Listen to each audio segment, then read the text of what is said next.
سلام بچه ها، امروز میخوام از انواع مدیتیشن براتون بگم.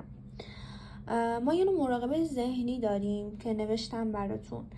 میشینید یه گوشه قشنگ افکارتون رو در نظر میگیرید که چی از ذهنتون عبور میکنه و قضاوتش نمی کنید، باش درگیر نمیشید، فقط نگاش میکنید و این حالتی هستش که میتونید روی یک شیئی که حالا در اطرافتون هستش تمرکز بکنید و احساسات و افکارتون رو مشاهده بکنید، یا اصلا میتونید روی شیء هم تمرکز نکنید، چشماتون رو ببندین و افکارتون رو ببینید. مدیتیشن معنوی داریم که مثل نمازه که در حالتی هستش که در سکوت فرو میرید و به دنبال ارتباط با جهان هستید. از اود استفاده میشه، مناسب برای رشد معنویه. بچه‌ها مدیتیشن معنوی به نظر من خیلی مدیتیشن سخته، چون واقعا اون ارتباط رو به خصوص اگه غرق در مادیات و اینو شده باشید واقعا سخت میتونید اون معنویت رو به دست بیارید.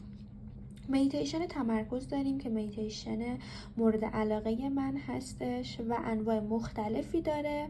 با استفاده از احساساتمون هستش، حواس پنجگانمون هستش. مثلا کمر درد دارید، دل درد دارید، میاد روش تمرکز میکنید، یا اصلا نه، روی یک حالت روتینتون مثل تنفستون میایید تمرکز میکنید، نفساتون رو میشمارید، به دم و بازدمتون توجه میکنید و حواستون باشه که ویدیوی بعدی راجع به مدیتیشن تمرکز با تفصیل بیشتر بهتون توضیح میدم. یا اینکه میتونید روی یک شمع یا هر چیزی تمرکز بکنید با استفاده از موسیقی ملایم. شمع که خیلی قشنگه، به خاطر اینکه سوختنش رو نگاه میکنید و شاهد افکارتون هم هستید همزمان.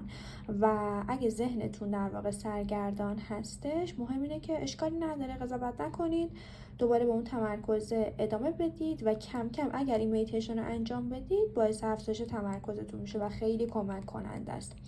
مدیتیشن حرکتی داریم که شامل یوگا، پیاده روی در جنگل، باغبانی، حتی آشپزی و برای کسایی هستش که در واقع دوست دارن در عمل و در حرکت باشن. این مدیتیشن حرکتی هم خیلی قشنگه.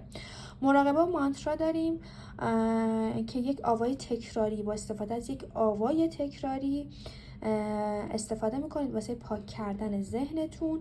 میتونه یک کلمه‌ای باشه، میتونه جمله باشه، میتونه حتی یک آوایی باشه که در زبان ما هیچ معنی نداره، مثل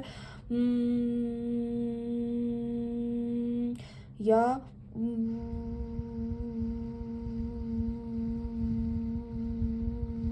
حتی میتونید در واقع صداشو با یک گوشی چیزی ضبط بکنید یا داشته باشید از قبل و برای خودتون بذارید و مهم نیست صداش بلنده آهسته است، فقط اینه که واقعا جواب میده. این مانتراها بعضی موقع واقعا نجات دهنده هستن.